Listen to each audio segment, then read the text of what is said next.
No buts harm to recording in this video. Hi friends, అందరికీ నమస్కారం. నేను మీ కేహెచ్ఆర్ని. ఈరోజు టాపిక్ ఏంటంటే ఈ వీడియోలో మంచి క్వాలిటీ కలిగినటువంటి ఒక పుంజు ఒక పెట్టని మీ ముందుకు తీసుకొని రావడం జరిగింది.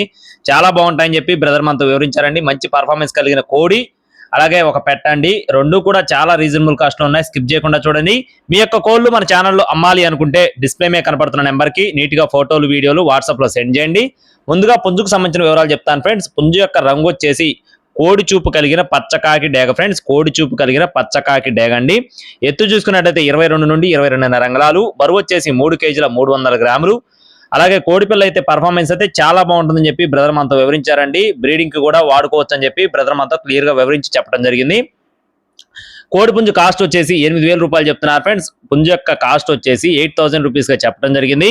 పెట్టకు సంబంధించిన వివరాలు కూడా చెప్తానండి. ఈ లోపు బ్రదర్ కి అడ్రస్ చూసుకున్నట్టయితే కృష్ణా జిల్లా మచిలీపట్నం ఫ్రెండ్స్. కృష్ణా జిల్లా మచిలీపట్నం నుండి బ్రదర్ రాజు గారికి సంబంధించిన కోళ్ళు అనమాట. పుంజు అయితే మాత్రం వాటం చాలా బాగుంటుందని చెప్పి చెప్తున్నారండి. పెట్ట కూడా మంచి వాటం కలిగిన పెట్టగా చెప్తున్నారండి. మెట్ట మరియు రిచ్ వాటం కలిగిన కోళ్ళు అనమాట. అలాగే పెట్ట యొక్క వివరాలు చూసుకున్నట్లయితే పెట్ట వచ్చేసి వయసు వచ్చేసి 5 నెలలు అండి. అంటే అరపెట్ట అనమాట. 5 months ఉంటుందని చెప్పి చెప్తున్నారు. బరువు చూసుకున్నట్లయితే కేజీన్నర ఉంటుందని చెప్పి చెప్పడం జరిగింది. పెట్ట కాస్ట్ వచ్చేసి 2,000 రూపాయలు చెప్తున్నారు ఫ్రెండ్స్. 2,000 రూపీస్ గా చెప్పడం జరిగింది. రెండు కలిపి తీసుకుంటే రవాణా ఎక్కడికైనా మెయిన్ సిటీస్ కి అందిస్తారండి. టైం పాస్ గా చేయకుండా కావాలి అనుకున్న వారు మాత్రమే సంప్రదించండి. రవాణా అందుబాటులో ఉంటుంది. మరిన్ని అప్డేట్స్ పొందడానికి మన ఛానల్ ని, మన ఇన్స్టా ఐడిని, మన వాట్సాప్ గ్రూప్ ని ఫాలో అవ్వండి. జై శ్రీరామ్.